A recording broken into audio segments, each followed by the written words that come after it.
Barchaga assalomu alaykum. Mana bugun farmakologiyani, farmakokinetikasini 3-bosqichi bo'lgan, ya'ni absorpsiya va dorilarni transportidan keyingi bosqich bo'lgan modifikatsiya haqida gaplashamiz. Lekin oldin ham aytganimdek, hozir ham aytaman. Dorilarni bu farmakokinetikasi doim ham bir xil tartibga ketmaydi. Ya'ni doim birinchi absorpsiya, undan keyin dorilar transporti, undan keyin modifikatsiya, undan keyin ekskretsiya ketmaydi. Bularni o'rni almashishi mumkin yoki xohlagan bir ikkita bosqich orasiga uni farmakodinamikasi, ya'ni dorini istalgan bosqich orasida borib ta'sir ko'rsatishi, o'zini effektini ko'rsatishi yuzaga kelishi ham mumkin. Hozir dorilarni modifikatsiyasi haqida gaplashamiz. Modifikatsiya o'zi nima? Modifikatsiya o'sha inglizcha modify, ya'ni modify degan so'zdan olingan bo'lib, o'zgartirish degan ma'noni bildiradi. Dorini tuzilishiga o'zgartirish kiritish orqali, ya'ni dorini turli xil enzimlar yoki boshqa bir turdagi funksional gruppalar orqali uni tuzilishini o'zgartirish va bu bilan birga uni xususiyatini o'zgartirish. Shu narsa tushuniladi, ya'ni doriga o'zgartirish kiritish. Xo'p, doriga o'zgartirish kiritishdan asosan ikki xil maqsad bo'ladi bizda. Birinchisi dorini inaktiv holga o'tkazish. Ya'ni dori o'zini ta'sirini ko'rsatib bo'lgandan so'ng, agar organizmda uzoq vaqt aktiv holda qolib ketadigan bo'lsa, u organizmda tegishli intoksikatsiyalarni yuzaga keltirishi mumkin. Shuni oldini olish uchun bizni tegishli a'zolarimiz, tegishli hujayralarimiz, tegishli ferment yoki funksional gruppalar orqali uni inaktiv, ya'ni zararsiz holga o'tkazadi. Bu dorini modifikatsiyasidan birinchi maqsad. Dorini modifikatsiyasidan ikkinchi asosiy maqsad uni oson ekskretsiya bo'lishiga ko'maklashish. Oson ekskretsiya bo'lishiga ko'maklashish. Ya'ni bizda ba'zi bir dorilar bor, buyrak orqali chiqib ketish kerak. Ya'ni buyrak orqali siydik tarkibida diurez vaqtida chiqib ketish kerak. Lekin bizni siydigimiz tarkibiga ko'ra gidrofil tabiatli bo'lganligi uchun u bilan asosan gidrofil tabiatli dorilar yoki metabolitlar ekskretsiya bo'ladi. Bu degani, buyrak orqali chiqib ketish bo'lgan dori agar lipofil tabiatli bo'lsa, uni modifikatsiya qilishdan maqsad birinchi navbatda albatta inaktivlash va oson ekskretsiya bo'lishiga ko'maklashish. Ya'ni qanaqa qilib u lipofil dorini buyrak orqali zararsiz holda chiqib ketishi uchun gidrofil holga o'tkazamiz. Gidrofil holga o'tkazgan paytda u siydik tarkibi ham gidrofil bo'lganligi uchun u bilan birga oson chiqishib ekskretsiya bo'la oladi. Yoki bo'lmasam gidrofil tabiatli modda bizda axlat orqali yoki o't suyuqligi tarkibida chiqib ketishi kerak bo'lsa, uni lipofil tabiatga aylantirish orqali chiqarib yuborish bo'ladi. Va bundan asosiy maqsad shu uni oson ekskretsiyasini ta'minlash. Ya'ni birinchi maqsad inaktivlash, ikkinchisi oson ekskretsiya bo'lishini ta'minlash. Bizni tanamizdagi deyarli barcha hujayra modifikatsiya jarayonini amalga oshirishi mumkin. Lekin shulardan eng asosiy ikkitasi bu oshqozon va jigar hujayralari hisoblanadi. Birinchisi oshqozon, ikkinchisi jigar. Albatta oshqozon bu oral, ya'ni per-os yo'l bilan og'iz orqali qabul qilinadigan tabletka, kapsula va shunga o'xshash dorilarga nisbatan aytilyapti. Oshqozon orqali dorilar kislota ta'siriga yoki tegishli fermentlar ta'siriga uchrashi natijasida o'zini tarkibini ma'lum bir qismini yo'qotishi yoki inaktivlanishi yoki miqdori kamayishi mumkin. Bu oshqozondagi bu jarayon ingliz tilidagi adabiyotlardan olinib first pass metabolism deb ataladi. First pass metabolism. Ya'ni bizda og'iz orqali qabul qilingan dorilar dastlab first pass metabolism, dastlabki metabolizm, ya'ni birinchi first deyilyapti. Birinchi metabolizm bo'lgan oshqozondagi turli xil faktorlar ta'siriga uchraydi va o'zini tuzilishini va shunga monand tarzda o'zini xususiyatini o'zgartiradi. Albatta, oshqozon orqali so'rilgan dorilar, ya'ni oshqozon venalariga so'rilgan dorilar portal vena orqali jigarga boradi. Jigarga borgandan so'ng jigarda ikkinchi, ya'ni second pass metabolizmga uchraydi. Ya'ni second pass metabolizmda jigardagi asosiy modifikatsiya jarayoni kechadigan reaksiyalarga uchraydi. Ya'ni bizda asosiy ikkita oshqozon va jigar hujayralari ulardagi fermentlar yoki suyuqliklar modifikatsiya jarayonini amalga oshirsa, bu ikkalasidan ham eng asosiysi jigar hisoblanar ekan. Jigar chunki bunday fermentlarga juda ham boyligi bilan dorini modifikatsiyasida yoki modifikatsiyani boshqacha qilib ham nomlasak bo'ladi, dorining biotransformatsiyasi yoki metabolizmi deb ham nomlasak bo'ladi. Shu modifikatsiya, biotransformatsiya yoki metabolizm jarayonlari asosan jigarda kechadi. Xo'p, shuning uchun ham vena orqali qabul qilinadigan, ya'ni inyektsion dorilar oshqozon orqali, ya'ni hazm trakti orqali qabul qilinadigan dorilarga nisbatan birmuncha yuqori aktivlikka ega bo'ladi. Ya'ni agar teng miqdorini solishtiradigan bo'lsak, chunki inyektsion qabul qilinadigan dorilar to'g'ridan-to'g'ri qon sirkulyatsiyasiga tushganligi uchun first pass metabolizmga uchramaydi. Albatta jigarda second pass metabolizmga uchrashi mumkin. Chunki qachondir sirkulyatsiya orqali jigarga keladi. Lekin oshqozonda undagi fermentlar va suyuqliklar tarkibi ta'siriga uchramaydi, chunki to'g'ridan-to'g'ri qon oqimiga tushyapti. Shuning uchun inyektsion dorilarning miqdorini belgilashda birmuncha ehtiyot bo'lish kerak, chunki ularning oz miqdori ham oshqozon ta'siridagi kislota va fermentlar ta'siriga uchramaganligi uchun yuqori aktivlikka ega bo'ladi va tegishli intoksikatsiyalarni ko'rsatib qo'yishi mumkin.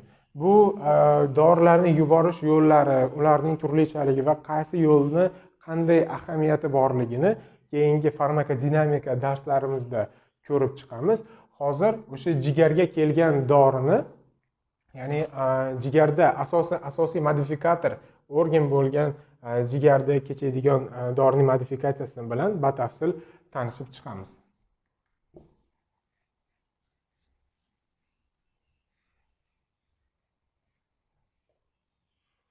Xo'p, bizda jigarda dorining modifikatsiyasi ikki xil fazada kechishi mumkin. Bu birinchi faza va ikkinchi fazalar. Mana ko'rib turibsizlar, bu ikkiga bo'lingan. Birinchi fazada dorilar sitoxrom P450 sistemasi ta'siriga uchraydi. Bu sitoxrom P450 sistemasi CY harflari sitoxrom degan nomga tegishli bo'lsa, P harfi protein, sitoxrom proteinlariga tegishli nom bo'lyapti. 450 atamasi ularni spektrofotometrik o'lchov birligida 450 nanometrga asosan olganda, ya'ni o'rtacha ularning o'lchami 450 nanometrga teng chiqqan, shunga nisbatan nom berilgan. Bu sitoxrom, ya'ni dorining modifikatsiyasida birinchi fazani sitoxrom P450 sistemasini fermentlari bajaradi. Bu sitoxrom P450 sistemasini 50 mingdan ortiq fermentlari bor bizni gepatositlarimizda. Lekin shulardan eng asosiylari atiga 4-5 ta xolos. Ya'ni shu 50 mingta enzimdan, 50 mingta fermentdan asosan 95%ni 4 yoki 5 xil ferment bajaradi. Qolgan turlari qolgan 5%ga to'g'ri keladi. Bu birinchi faza edi. Xo'p, birinchi faza sitoxrom P450 sistemasi kofaktor sifatida o'ziga gemni talab qiladi. Nima uchun talab qilishini aytaman. Xo'p, ikkinchi faza sistemasi bu transferaza sistemasi hisoblanadi. Turli xil funksional gruppalarni o'sha tegishli molekulaga yoki tegishli dori moddasiga transfer qilib beruvchi enzimlar yig'indisidan iborat. Bunga hozir sal keyinroq qaytamiz.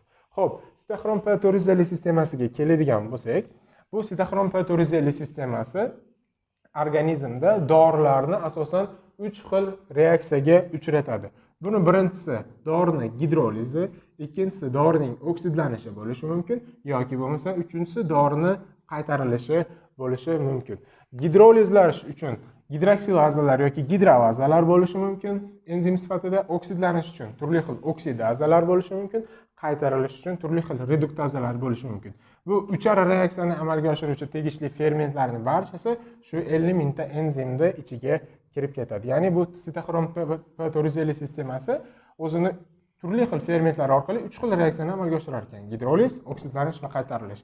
va o'z-o'zidan bu reaksiyalarni shu ximiya kurslarida o'tgansizlar, bu reaksiyalarda elektronlarni ko'chishi yoki oksidlanish yoki qaytarilish jarayonlari kuzatilganligi uchun aynan o'sha elektronlarni transfer bo'lishida ahamiyatli bo'lgan gem molekulasi kofaktorlik qilinyapti. Ya'ni gem molekulasi talab qilinyapti bu sistema fermentlari tomonidan.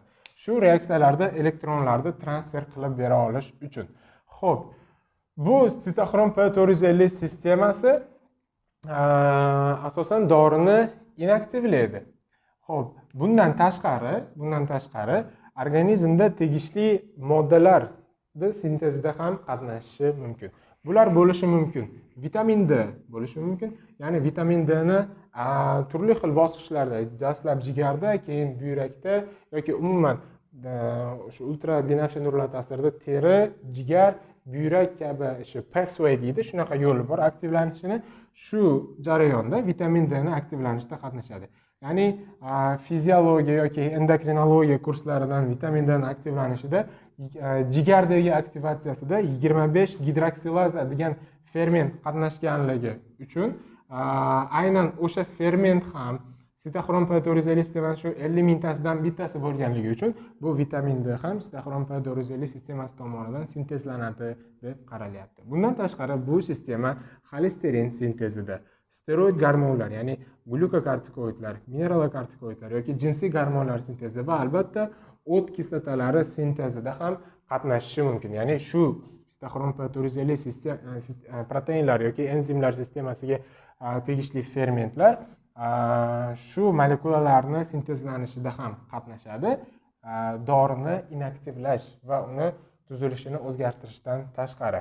Xo'p, sitoxrom P450 sistemasini ishiga yaqinroq yondashadigan bo'lsak, bu asosan dorini inaktiv holga o'tkazadi. Ya'ni bu sistema ta'sirida, tegishli fermentlar ta'sirida o'sha tegishli doriga nisbatan dori gidrolizlanishi mumkin, oksidlanishi mumkin, qaytarilishi mumkin. Natijada dori inaktiv holga o'tadi asosan. Nima uchun asosan deyotganligimni bundan so'ng tushuntirib beraman. Inaktiv holga o'tadi va sitoxrom P450 sistemasida dori asosan gidrofil tabiatli holatga o'tadi.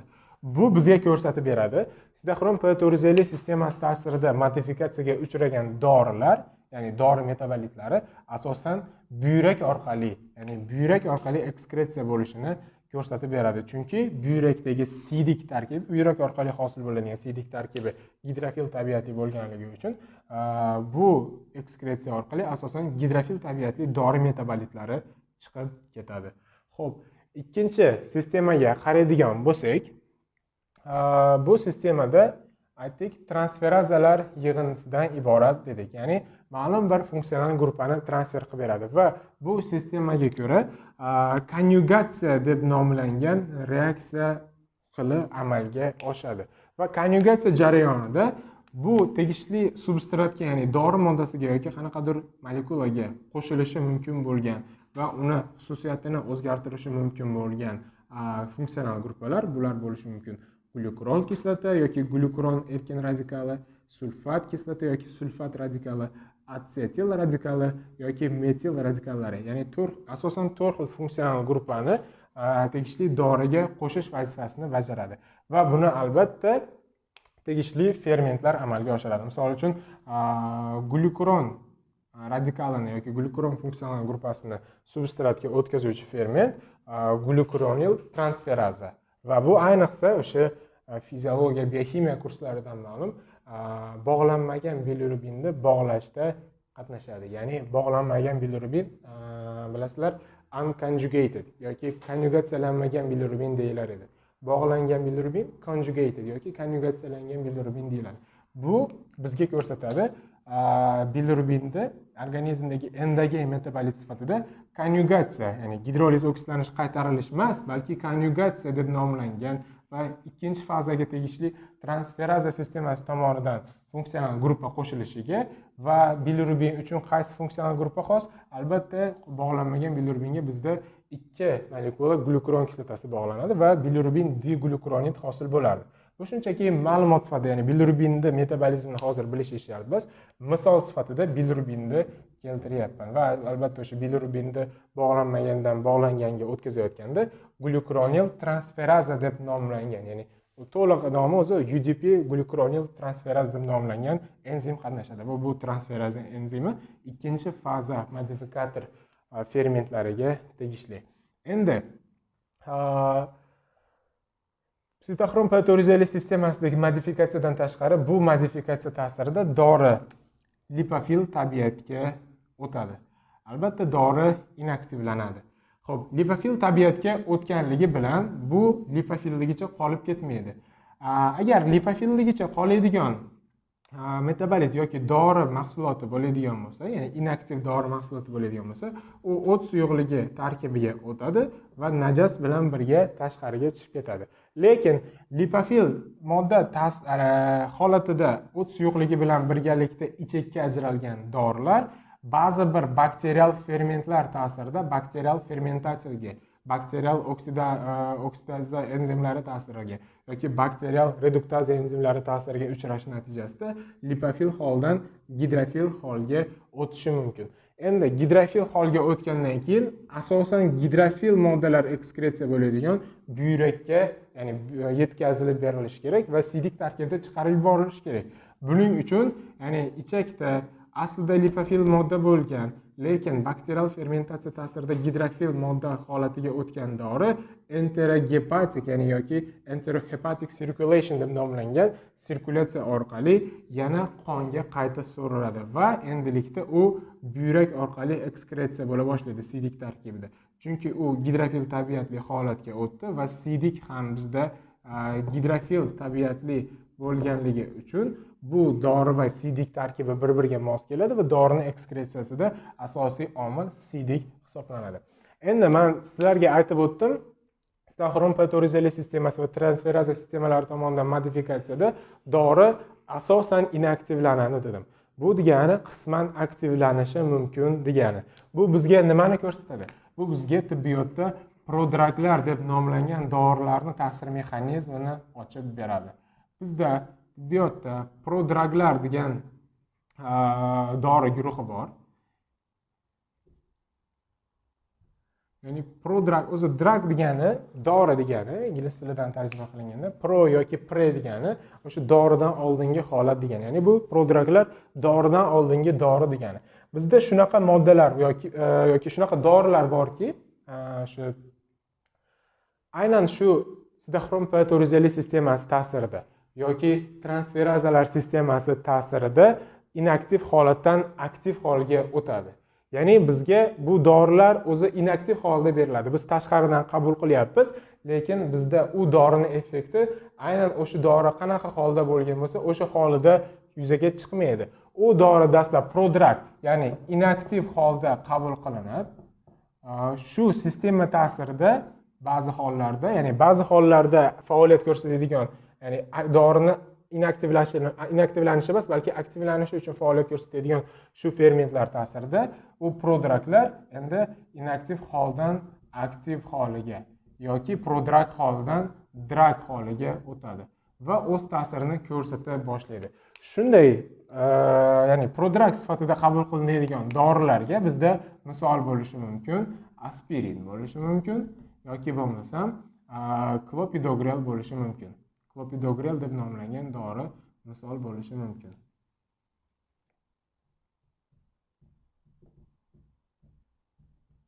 Bizda ikkala dori ham, aspirin ham, klopidogrel ham inaktiv holda qabul qilinadigan prodrug hisoblanadi.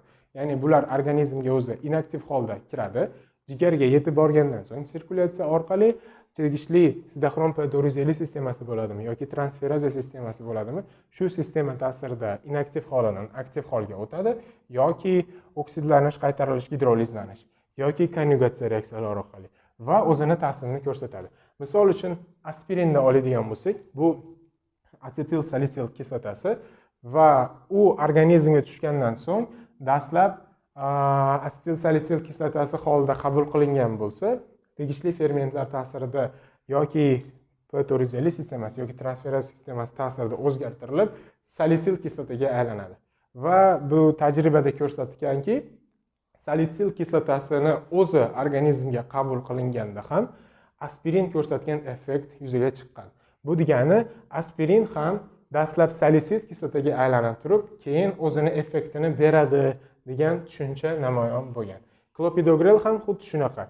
Ya'ni organizmga prodrug holda qabul qilinadi va aktivlanib turib, keyin o'zini effektini ko'rsatadi. Ikkala dori ham antikoagulyant sifatida yoki antiagregant sifatida berilishi mumkin. Xo'p, keyingi gaplashadigan muhim topikimiz bu xuddi shu sitoxrom P450 sistemasini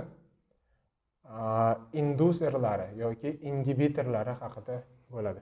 Bizda tibbiyotda shunaqa tushuncha borki, ingliz tilidan kirib kelgan induserlar va ingibitorlar degan tushuncha bor. Induserlar bu sitoxrom P450 sistemasini aktivligini oshiruvchi fermentlar. Ya'ni bu induserlar ta'sirida, ya'ni tegishli dorilarni nazarda tutyapman. Ba'zi bir dorilar bor, organizmga tashqaridan qabul qilinadigan. Aynan o'sha dorilar ta'sirida faqatgina u dorilar sitoxrom P450 sistemasi ta'siriga uchramasdan, dorilarning o'zi ham bu sitoxrom P450 sistemasiga ta'sir ko'rsatishi mumkin. Va tegishli dorilar bu sistemani ishini kuchaytirib yuboradi. Natijada nima bo'ladi?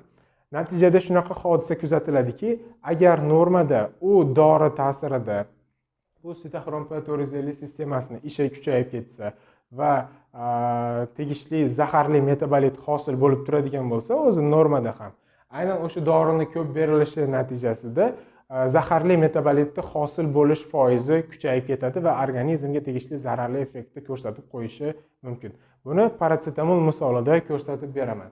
Endi yoki boshqacha narsa, induserlar ta'sirida agar sitoxrom P450 sistemasi ishi kuchayib ketadigan bo'lsa, aynan tegishli sitoxrom P450 sistemasi fermenti ta'sirida normada ingibitsiyalanib yoki zararsizlantirib turiladigan dorilarni ta'siri kamayib ketishi mumkin.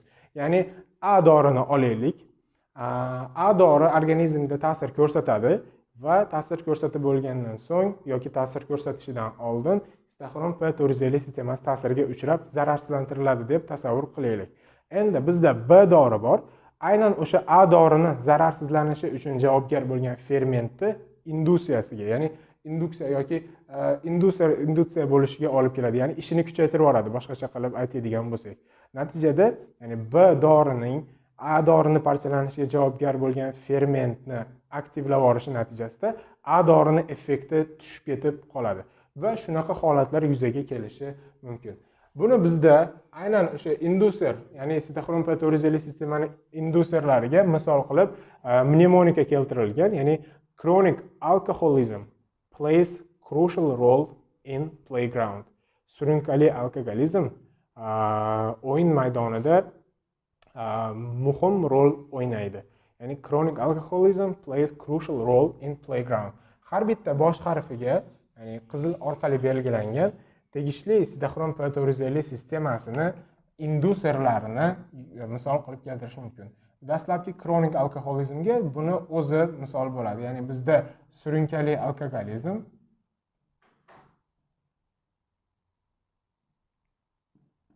yoki o'sha etanol sitoxrom P450 sistemasini aktivatsiyasini kuchaytirib yuboradi. Natijada aynan o'sha ferment tomonidan bloklanadigan dorini effekti tushib ketadi, chunki kuchliroq tarzda bloklanyapti endi. Buni ishini alkogol yoki surunkali alkogolizm kuchaytirib olganligi sababli. Ikkinchi P harfiga uxlatuvchi dorilardan biri bo'lgan, ya'ni fenobarbital yoki o'zbekchada aytganda fenobarbitalni misol keltirishimiz mumkin. Hop, uchinchi C harfiga, ya'ni K deb qabul qilsak bo'ladi, karbamazepin. Ya'ni karbamazepin o'zi aslida tutqanoqqa qarshi dori hisoblanadi. Buni o'zbekcha K deb yozib qo'ysak ham bo'ladi. Keyingi R harfi rifampicin antibiotikiga to'g'ri keladi. Ya'ni tuberkulozni davolashda ishlatiladigan rifampin ingliz tili bilan aytganda yoki o'zbekchada yoki ruschada aytganda rifampicin antibiotiki bu sistemaning tegishli fermentini ishini kuchaytirib yuboradi. Keyingi P harfiga phenytoin yoki phenytoin deb yozsak ham bo'ladi. Bu Bu ham antiepileptik, tutqanoqqa qarshi dori hisoblanadi. Buni ikkinchi nomi difenin deb ham ataladi. Va oxirgi G harfi yoki G harfi bizda zamburug' kasalliklarida qo'llaniladigan griziofulvin antibiotikiga to'g'ri keladi. Griziofulvin. Ya'ni bu dorilar, ya'ni surunkali alkogolizm ta'sirida, fenobarbital ta'sirida, karbamazepin ta'sirida, fenitoin yoki difenin ta'sirida yoki bo'lmasa rifampitsin yoki griziofulvin ta'sirida tegishli sitoxrom patorizali sistemasida shu 50 mingta enzimdan qaysidirlari aktivlanib ketadi va shu enzimlar ta'sirida bloklanadigan dorilarning effekti tushib ketib qoladi. Yoki shu enzimlar ta'sirida yuzaga keladigan metabolitlar, zaharli metabolitlarning miqdori ortib ketadi va tegishli zararli holatlarga, yoqimsiz holatlarda yuzaga keltirishi mumkin. Bu haqida yana batafsil gaplashamiz parasetamol misolida. Endi ingibitorlariga keladigan bo'lsak, misol bo'ladi varfarin, o'tkir alkogolizm, acute alcoholism, fibrates, ya'ni fibratlarga misol keltirishimiz mumkin. Klofibrat yoki fenofibrat. Ya'ni bu dorilar haqida gaplashgandik. Varfarin bilvosita antikoagulant edi. Ya'ni shunchaki ta'sir guruhi haqida, ta'sir mexanizmi haqida hali beri gaplashmaymiz. Fibratlarga keladigan bo'lsak, fibratlar qondagi LDL, ya'ni low density lipoprotein yoki zichli past lipoproteinlar miqdorini kamaytiradi, triglitseridlarni kamaytirish orqali. Yoki teofillin yoki siprofloksatsin antibiotiki yoki oral kontraseptivlar shu kabi dorilarni ortiqcha qo'llash sitoxrom patorizali sistemasi tegishli enzimlarni ingibitsiyasiga, bloklanib qolishiga sababchi bo'ladi. Natijada ba'zi bir dorilar agar o'sha sitoxrom patorizali sistemasi tomonidan normada ingibirlanishi kerak bo'lsa, endi bu dorilarni ingibirlovchi fermentlar shu sitoxrom patorizali sistemasining ingibitorlari tomonidan ingibirlanib qolganligi tufayli nariga yangi berilayotgan dorining aktivligi ortib ketib qoladi yoki intoksikatsiya kuchayib ketib qoladi. Endi boshqacha harf bilan tushuntiradigan bo'lsak, C dori sitoxrom patorizali sistemasi tomonidan bloklanadigan bo'lsa va D dorini berish natijasida bu sitoxrom patorizali sistemani bloklab qo'ysak, o'zini C dori bloklanmay qoladi va aktivligi kuchayib ketib, organizmda ta'sir davomiyligi uzoqlashib ketib qoladi, tegishli intoksikatsiyalarni chaqirishi mumkin. Endi induserlardan biri bo'lgan kronik alkoholizm, ya'ni surunkali alkogolizmda parasetamolga ta'siri haqida va umuman parasetamolning o'zi sitoxrom patorizali sistemasida qanday rol o'ynaydi, shu haqida gaplashamiz.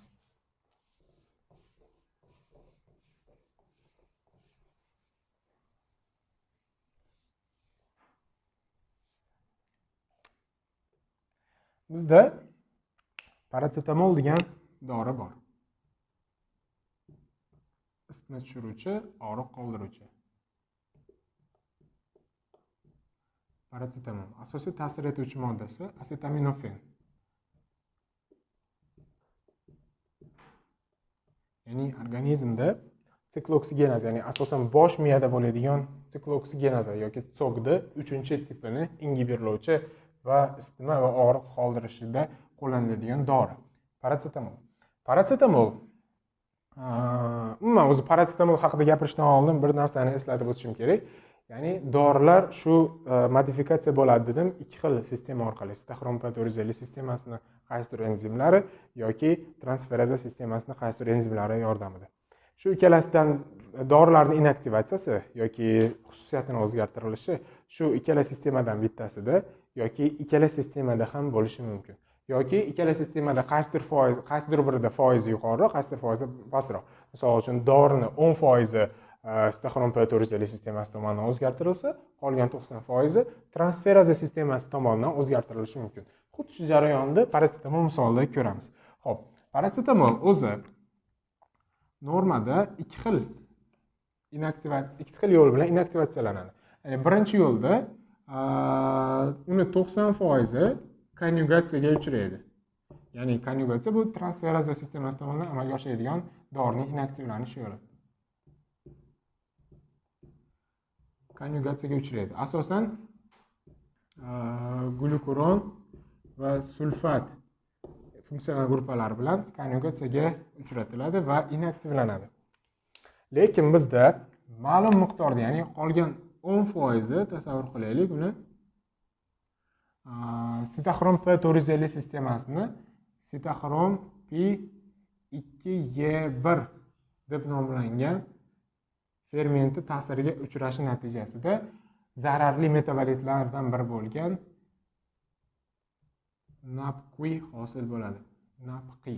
Bu bizda to'g'ri keladi N-asetil P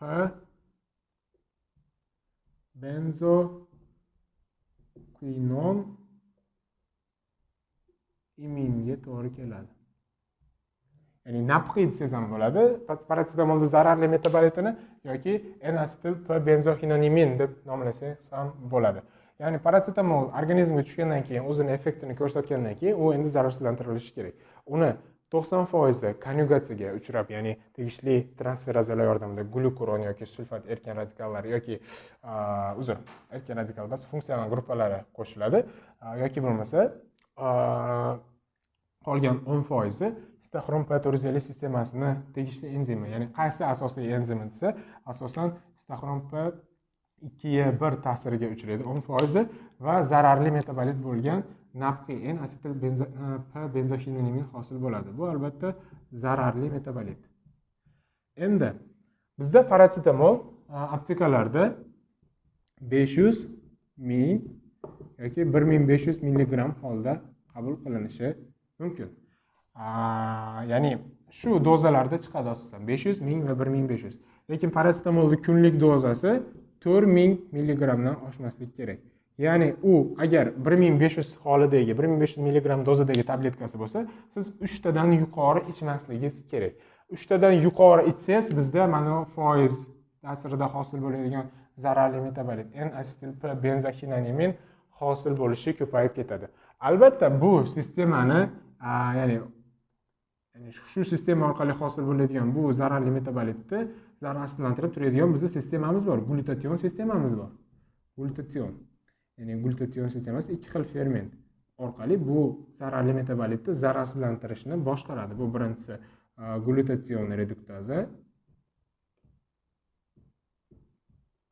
Qanday tarzda zararsizlantirishni keyingi mavzularda batafsil reaksiyalar bilan birga ko'ramiz. Ikkinchisi glutation peroksidaza. Endi qaranglar, parasetamolni ichyapmiz. Kuniga 4000 dan oshirib yubordik. Misol uchun 1,5 millidan yoki 3 tadan oshirib yubordik yoki 1000 ligidan 4 ta tabletkadan oshirib yubordik. Natijada 4000 dan oshib ketdi kunlik dozasi. Natijada bu NAPQIning miqdori ortib ketadi. N-asetil P benzoquinonimin va glutationda buni zararsizlantirishga kuchi yetmay qoladi. Va natijada buni miqdorini ortib ketishi jigarni o'sha tegishli sitoxrom P450 sistemalarini boshqa fermentlari bilan bog'lanib yoki jigar gepatitislariga bevosita mexanik ta'sir ko'rsatib, jigar yetishmovchiligiga olib kelishi mumkin.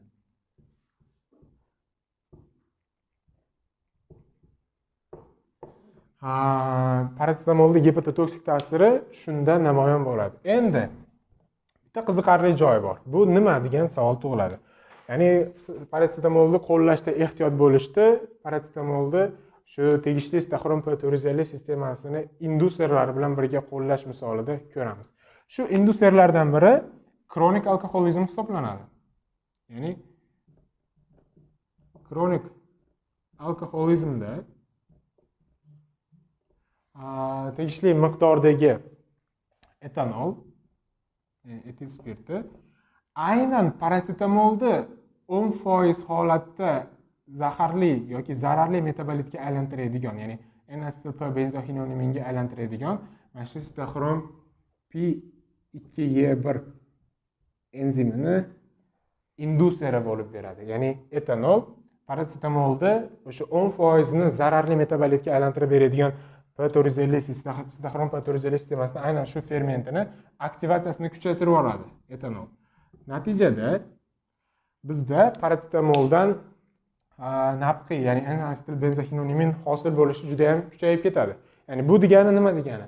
agar alkogolizmga chalingan bemor yoki surunkali tarzda alkogol qabul qilib turadigan bemor unda bosh og'rig'i kuzatilsa va u bosh og'rig'ini yoki isitma chiqayotgan bo'lsa isitmani yengish uchun parasetamolni qabul qilsa, bu bemorda jigar yetishmovchiligini yuzaga kelish xavfi juda ham ortib ketadi.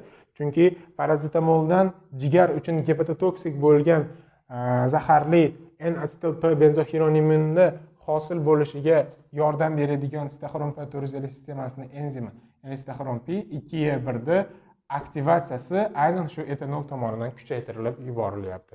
Bu parasetamolni shu alkogol qabul qilish davomida ichmaslik kerakligiga bitta muhim isbot hisoblanadi. Yoki bu dorilarni bir-biriga qo'llashda ingibitorlarga misol qilib varfarin va fibratlarni misol qilib olsak bo'ladi. Biz o'sha dorilarni transporti mavzusida ko'rgandik. Fibratlar agar varfarin bilan qo'llanganda varfarinni effektini kuchaytirib yuboriladi o'sha fibratlar ta'sirida, chunki varfarinni transport oqsilidan ko'chirib ketishiga va qondagi miqdorini oshib intoksikatsiya bo'lishiga va varfarin antikoagulant bo'lganligi uchun antikoagulant effektini juda ham kuchaytirib olib, gemorragiyadan bemorni o'limga olib kelishi mumkinligini ko'rgan edik.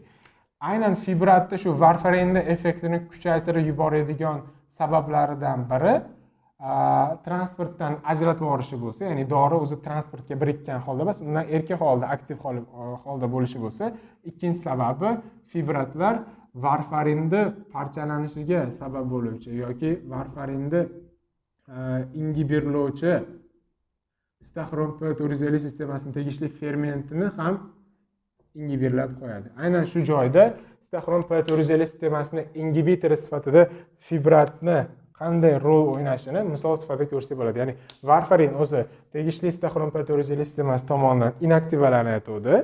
Endi varfarin bilan fibratni o'sha tegishli tromboz yoki giperlipidemik holatda birga qo'llash natijasida fibrat varfarinni parchalanishiga javobgar bo'lgan fermentni bloklab qo'ydi. Varfarin parchalanmayapti, uni organizmga miqdori ortyapti.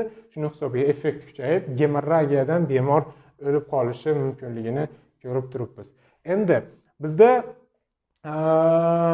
umuman bu sistemalar doim ham bir xil rol o'ynamaydi. Ya'ni bizda shunaqa holatlar kuzatiladiki, bir xil holatdagi, bir xil kasallikdagi bemor turgan bo'lsa, uni davolash uchun tegishli dozada, ya'ni bir xil dozada, bir xil vaqtda qo'llasak ham bittasida effekt berib, ikkinchi bemorda umuman effekt bermasligi ham mumkin. Aynan shu narsani bizga farmakologiyaning muhim bir bo'limlaridan bo'lgan, aynan shu staxron P450 sistemasi bilan shug'ullanadigan farmakogenetika degan bo'limi tushuntirib beradi.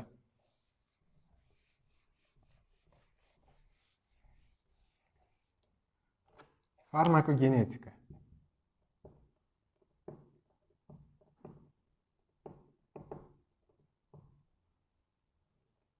Ya'ni farmakogenetika bizda shunaqa narsani o'rganadiki, shunaqa holatlar borki, bu staxron P450 sistemani shu qaysidir dorini aktivlovchi yoki qaysidir dorini ingibirlab qo'yuvchi fermenti, o'sha 50 mingta turdan iborat bo'lgan fermentlari genetik faktorlarga chambarchas bog'liq. Ya'ni qaysidir bemorlarda o'sha qaysidir staxron P450 sistemasini fermentiga javobgar bo'lgan gen ko'proq ekspressiya bo'lganligi tufayli bu ko'proq ekspressiya u fermentni ishini kuchayishiga olib keladi. Natijada aynan o'sha ferment tomonidan bloklanadigan dorilarda effekti bizga yaxshi kutilgan natijani bermasligi mumkin. Chunki u dorilar, mana fermentlar genetik faktor tufayli kuchayib ketganligi natijasida kuchliroq tarzda inaktivlanishi mumkin. Yoki qaysidir bemorlarga davolash uchun kichkina dozani berib qo'yish bu bemorda intoksikatsiyani yuzaga keltirishi mumkin. Aslida intoksikatsiyaga sabab bo'lmasligi kerak bo'ladigan doza u bemorda intoksikatsiyani chaqirishi mumkin. Bu ham albatta farmakogenetika tomonidan o'rganiladi. Genetikani bir muhim tamoyili hisoblanadi. Ya'ni bunga ko'ra qanaqa hodisa kuzatilyapti?